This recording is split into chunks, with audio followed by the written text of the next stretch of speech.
Sir दीपोहतुमे पापं दीपज्योतिर्नमोस्तुते शुभं करोतु कल्याणं आरोग्य सुख संपदा दोषविघ्नविनाशाय आत्मज्योति नमोस्तुते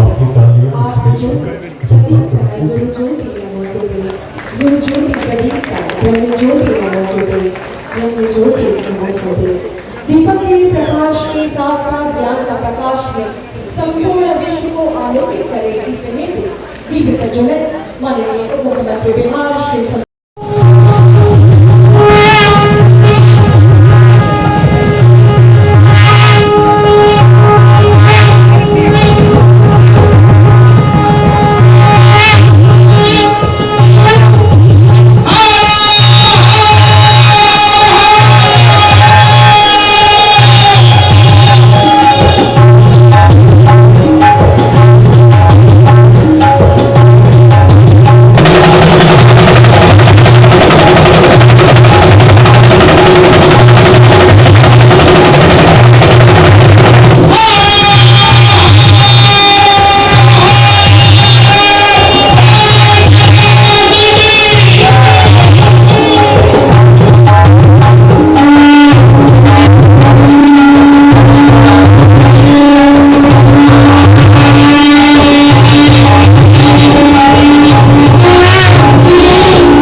रहता है। सबसे पहले तो मैं धन्यवाद दूंगा माननीय मंत्री जी डॉक्टर दिलीप कुमार जायसवाल जी को, जो राजस्व एवं भूमि सुधार से हैं और मेला जो प्राधिकार है उनके अध्यक्ष हैं, कि उन्होंने मुझे मेरा मनोबल बढ़ाया और बोला कि डीएम साहब आप अच्छी तैयारी कीजिए, खर्च के लिए चिंता नहीं करना है। सर मैं अवगत कराना चाह रहा हूँ कि रेलवे की ज़मीन जस्ट बगल में है, वो पहले हम लोग उपयोग में नहीं लेते थे और वहाँ हम लोगों ने जर्मन हैंगर लगाया है ताकि हमारे कम से कम 5000 श्रद्धालु एक हैंगर में वहाँ रुक सकते हैं और काफ़ी लाभ लोगों को मिलेगा। सर नगर विकास विभाग से भी मुझे मिला है कि नहीं आप और कराइए हैंगर ताकि श्रद्धालुओं को काफ़ी लाभ मिले। इसके साथ साथ इसमें पथ निर्माण विभाग की निश्चित रूप से बहुत बड़ी भूमिका है, क्योंकि सड़क का हमारी मरम्मती और सड़क से जिस सड़क से लोगों का आवागमन होता है उस पर रक्षा कराया गया है। स्वास्थ्य विभाग का बहुत रोल है सर कि हम लोग प्रत्येक 1.5 से 2 किलोमीटर पे स्वास्थ्य शिविर लगा रहे हैं ताकि हमारे श्रद्धालुओं को कहीं दिक्कत नहीं हो। लोक स्वास्थ्य का काफ़ी बड़ा रोल रहा है, जो जगह जगह पानी मुहैया कराते हैं, पेयजल है और सैकड़ों की संख्या में हम लोग जल का स्रोत क्रिएट किए हैं जहाँ से कि लोग शुद्ध पेयजल ले सकते हैं। विद्युत विभाग ने काफ़ी मेहनत किया है। गृह विभाग का निश्चित रूप से काफ़ी बड़ा रोल है, जो कि सुरक्षाकर्मी हमारे समस्त श्रद्धालुओं की सुरक्षा में लगे रहते हैं। सूचना जनसंपर्क विभाग का बहुत बड़ा रोल है सर, और इन सबसे भी रोल सर वित्त विभाग का रोल सर हम कभी भुला नहीं सकते हैं, जिनके यहाँ से अर्थ हमें प्राप्त होता है और विभिन्न विभागों को जाता है, तो वित्त विभाग का सर अहम रोल है और सभी के सहयोग से सर हम लोग अच्छा ये कराने का प्रयास कर रहे हैं। सर उद्घाटन कार्यक्रम यहाँ होगा सर, यहाँ से हमारा जो 105 किलोमीटर का रास्ता है जिसमें कि 14 किलोमीटर इलाका में पड़ता है, एक धांधी बेलारी सर जगह है जहाँ के बाद बांका जिला का क्षेत्र पड़ता है। जो भी श्रद्धालु यहाँ से जल उठाते हैं तो धांधी बेलारी में भी हमारे पास 1000 की क्षमता में रुकने के लिए श्रद्धालुओं के लिए स्थल बना हुआ है और इस बार अतिरिक्त 200 के क्षमता में टेंट सिटी भी बनाया गया है, जो श्रद्धालुओं को काफ़ी लाभदायक होगा और यहाँ सर सारी व्यवस्थाएं कराई गई है। इस बार कई कुछ जो है नए चीज़ों को हम लोगों ने सर किया है, जैसे कि जो जल संसाधन विभाग है बैरिकेडिंग करता था, हमने इस बार जाली लगवा दिया है ताकि कोई लोग बह करके गलती से भी नदी में नहीं चला जाए। दूसरा जल संसाधन विभाग से अनुरोध किया है, तो उन्होंने अनुरोध को स्वीकार किया और सैंक्शन भी कर दिया है। रात में सर एसडीआरएफ की टीम काम नहीं कर पाती है तो हम रिवर बोट एम्बुलेंस हमने कहा है तो जनरेटर चला के लाइट देकर के बोट एम्बुलेंस रहेगा, गोताखोर भी रहेंगे, उस पर काफ़ी सुविधा मिलेगी सर। और इसके अलावा जो जर्मन हैंगर है हम लोग करा ही रहे हैं सर, ड्रोन कैमरा से हम लोग मॉनिटरिंग कर रहे हैं सर। और इसके अलावा हम लोगों ने एक मोबाइल एप्लीकेशन भी बनाया है जिसमें कि श्रद्धालु जब भी उनको आना हो तो देख सकते हैं कि जिन श्रद्धालुओं ने अपना इनरोलमेंट कराया है तो उस समय कितनी भीड़ हमारे यहाँ है। हमारे यहाँ यदि एक समय में कितनी भीड़ है तो जगह जगह पे हम कैमरा लगाए हैं जिससे हेड काउंट कर लेते हैं कि कितने संख्या में हमारे इसमें मेला में लोग हैं। इसके अतिरिक्त हम लोगों ने इस बार भीड़ नियंत्रण के पर्सपेक्टिव से एंट्री और एग्जिट गेट अलग अलग बनाया है। जगह जगह पे वाहन पार्किंग बनाए गए हैं। पथ निर्माण विभाग ने सर गेस्ट हाउस भी एक 8 कमरे का सर दिया है जिससे कि लोगों को काफ़ी सुविधा मिलेगी। और मैं सर आग्रह करूँगा जिलाधिकारी होने के नाते सर ये रेलवे की हमारी ज़मीन है वो उनके किसी पर्पज़ की नहीं है। हमने सर राजस्व एवं रोजगार विभाग को प्रस्ताव भेजा है सर 15 एकड़ जमीन मिल जाएगी तो श्रद्धालुओं के लिए बड़ी बात हो जाएगी। क्योंकि सर जब अगवानी पुल बन जाएगा सर इस पुल के बाद काफ़ी संख्या में लाखों श्रद्धालु यहीं पर सर को आएंगे तो वाहन पड़ाव स्थल भी हो जाएगा। और हमारे पास यहाँ पे सर हम कम से कम चाहते हैं कि 1000 श्रद्धालुओं का एक आवासन स्थल जो टेम्पररी आवासन स्थल बन जाए तो काफ़ी सुविधा होगी। Thank you very much sir. बोलो अजगैबीनाथ की। आज हमारे बीच श्रावणी मेला 2024 के श्रावण के प्रथम दिन का प्रारंभ बाबा भोलेनाथ का जलाभिषेक अजगैबीनाथ से हमारे कांवरिया बंधु भगवान शिव के भक्त यहाँ से 105 किलोमीटर लेकर जाते हैं। और इस अवसर पर हमारे बिहार के उप मुख्यमंत्री भारतीय जनता पार्टी के प्रदेश अध्यक्ष माननीय श्री सम्राट चौधरी जी, भूमि राजस्व मंत्री माननीय दिलीप कुमार जायसवाल जी, माननीय विधायक आपके लोकप्रिय स्थानीय विधायक श्री ललित नारायण मंडल जी, जिला पार्षद के अध्यक्ष मिथुन यादव जी, जदयू के नेता श्री राजकुमार सिंह जी, भारतीय जनता पार्टी के जिलाध्यक्ष संतोष कुमार जी, जदयू के जिलाध्यक्ष विपिन बिहारी सिंह जी,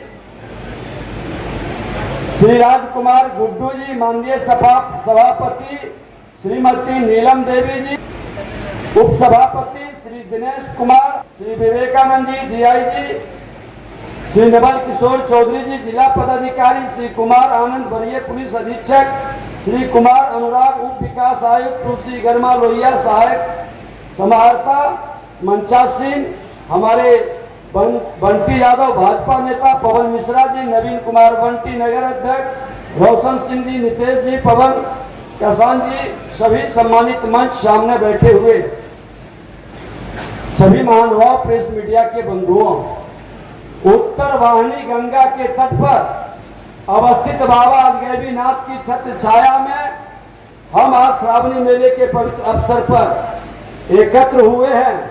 और बाबा की कृपा हमने देखा है कि जैसे राष्ट्रवाद को हम राष्ट्रगान से जिस तरह से सम्मानित करते हैं, हम सनातन के संतान सृष्टि का सम्मान अपने स्वस्ति वाचन के माध्यम से करते हैं। और यह स्वस्ति वाचन का असर होता है कि प्रक्रियाओं को भी एक तो सावन मास भगवान शिव की विशेष भक्ति और कृपा का माह होने के कारण अपने आप में कल्याणकारी होता है।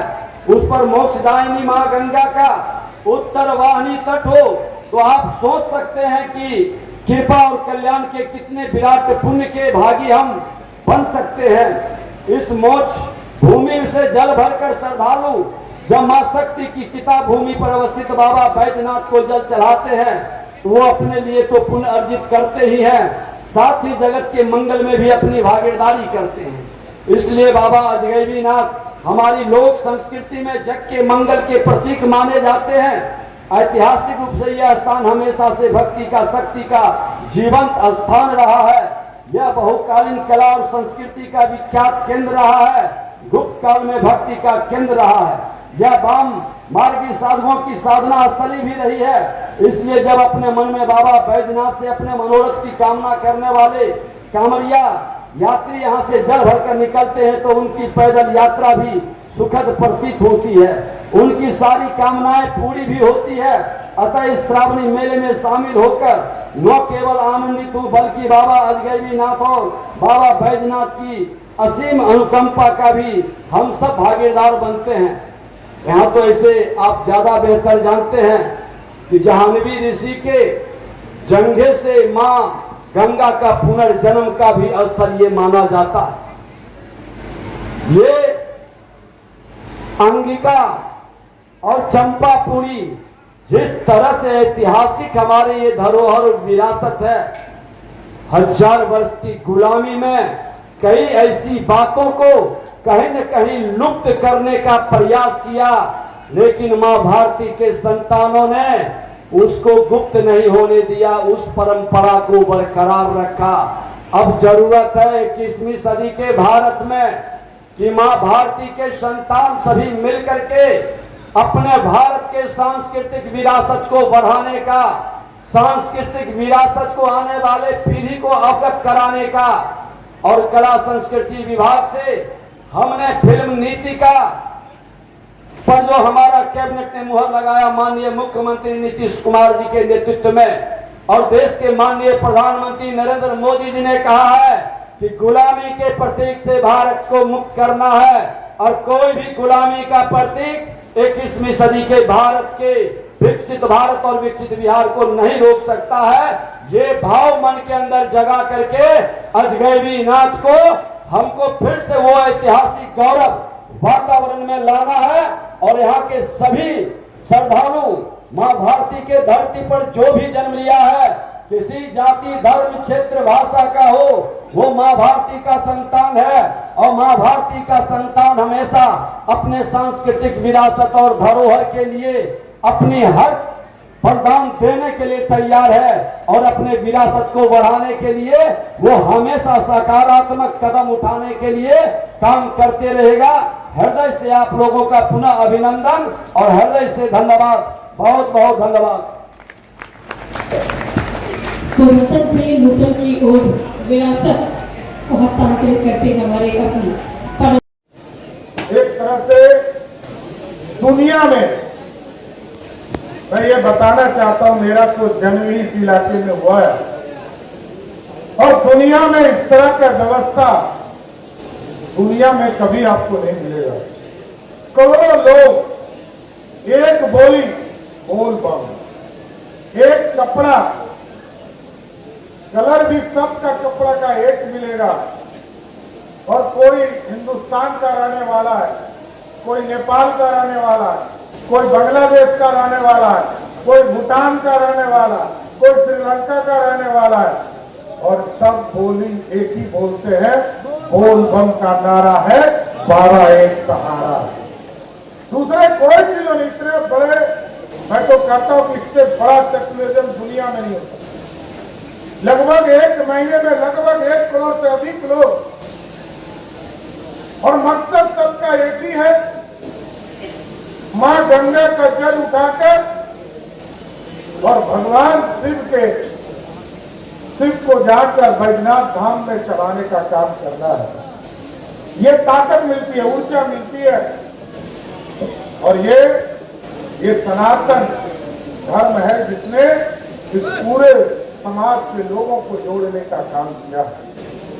कई चीजों पर ललित जी ने विस्तार से बताया, लंबे समय से हम लोग इसका काम करते आ रहे हैं, पता नहीं आधा काम हमारा फंस जा रहा है। नमामि गंगे से हम लोगों ने सीढ़ी बनाने के लिए उस समय 100 करोड़ रुपया दिया, वो भी पूरा नहीं हो पाया। पुल हम 2014 से लगे हुए हैं, क्योंकि मैं गंगा के उस पार का प्रतिनिधित्व करता था, और इसको भागलपुर से सीधे जोड़ने का प्रयास हमने शुरू किया। पता नहीं उसको भी ग्रहण लगा, लेकिन एकदम आश्वस्त करता हूं साथियों, एक एक चीज को व्यवस्थित करना है। इस पुल को भी फिर से काम करना शुरुआत कराऊंगा, और इस पर चलने का काम किया जाएगा। इसका जांच भी आदरणीय विजय सिन्हा जी यहाँ बैठे हैं, एक स्तर पर जांच की कार्रवाई भी चल रही है, लेकिन अब सुपर स्ट्रक्चर, ये स्ट्रक्चर हटाकर पूरी तरह सुपर स्ट्रक्चर जो आप देखते हैं गांधी सेतु पर पूरे लोहे के पूरी स्ट्रक्चर बढ़ाकर इसको करने का काम किया है। 2 सुझाव हमने जरूर दिया है।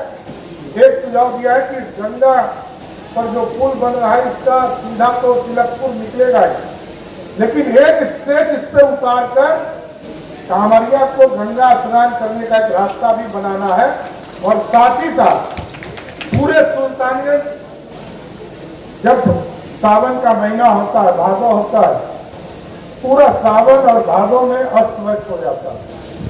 तो हम लोग ये भी हम लोगों ने व्यवस्था किया है, बुड्को को भी निर्देश दिया है कि आप सीधा यहाँ से जो सुल्तानगंज से तारापुर वाली सड़क है उस रास्ते को एक नया रास्ता बनाइए।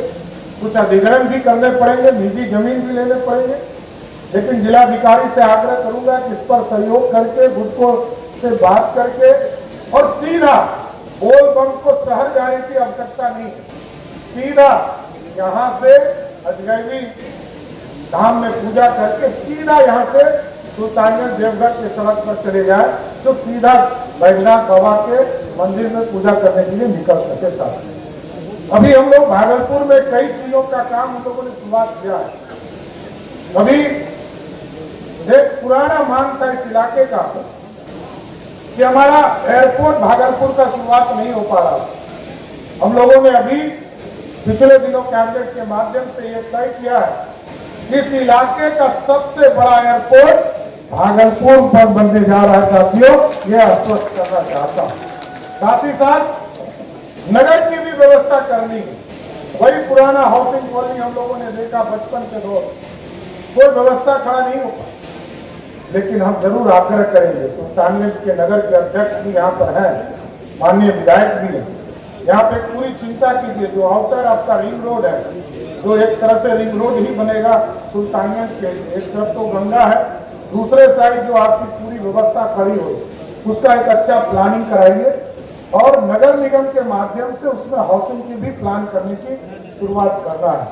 और साथ ही साथ अभी जो हमारा एग्जिस्टिंग सड़क है सुल्तानगंज से देवघर, इसको भी हम लोगों ने चिंता किया है कि सुल्तानगंज से देवघर जो अभी 2 लेन सड़क है इसको 4 लेन और एक्सप्रेस वे बनाने का भी काम हम लोग करेंगे और अलग से ट्रैक बनाएंगे।